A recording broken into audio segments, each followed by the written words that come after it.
Hi, this is Shiv Prasad. In the previous session, we have discussed about advantages to a scheduled bank. Now, in this session, we'll discuss everything about private bank. In Indian context, private bank means scheduled commercial private bank. So it has to be pronounced like this. It shouldn't be pronounced like a private bank. Scheduled commercial private bank. Even foreign bank also should be pronounced as scheduled commercial foreign banks only, not just like a foreign bank. Now, these are have to be established on the same grounds as scheduled commercial public sector banks, but the difference is paid up capital. The paid up capital is now 500 crores, but the government of India is thinking about increasing the paid up capital. Whether it is government of India or Reserve Bank of India, it doesn't make any difference. So they are trying to increase this bar up to 1000 crore, but at present this paid up capital is 500 crores only.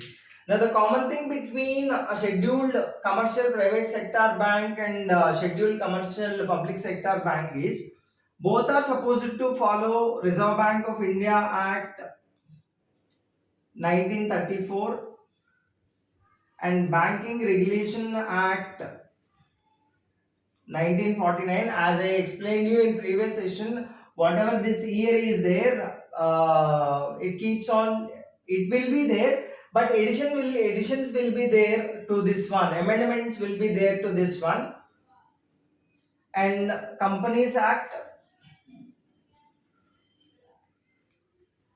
1956, and at present for this also amendments are there 2008 2013 something like that, so keep an eye on that one also. And I am dealing these acts separately, so I'll explain in that particular session in detail about all these acts, so no need to worry about these things.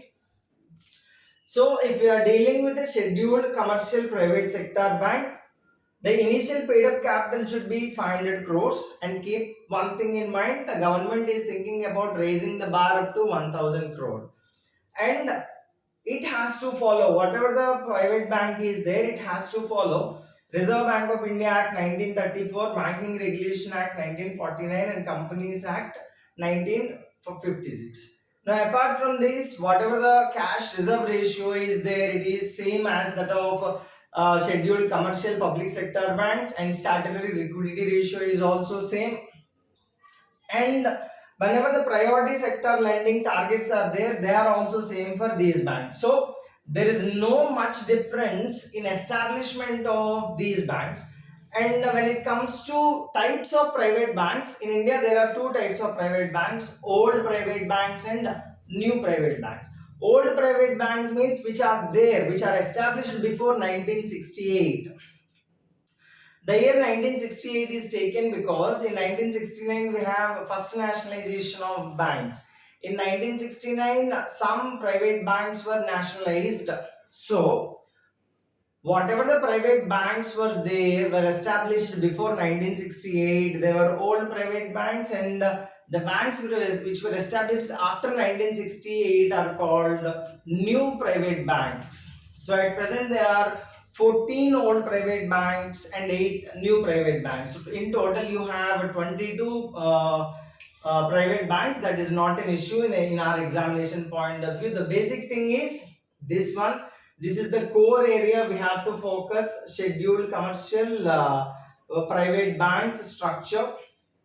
And nowadays there is a trend towards privatization of everything. So as banking is playing a key role in Indian context, so this private banks concept is much more important when compared to public sector bank concept in near future. So that's all about this session. In my next session I'll deal with scheduled commercial foreign banks. Thank you.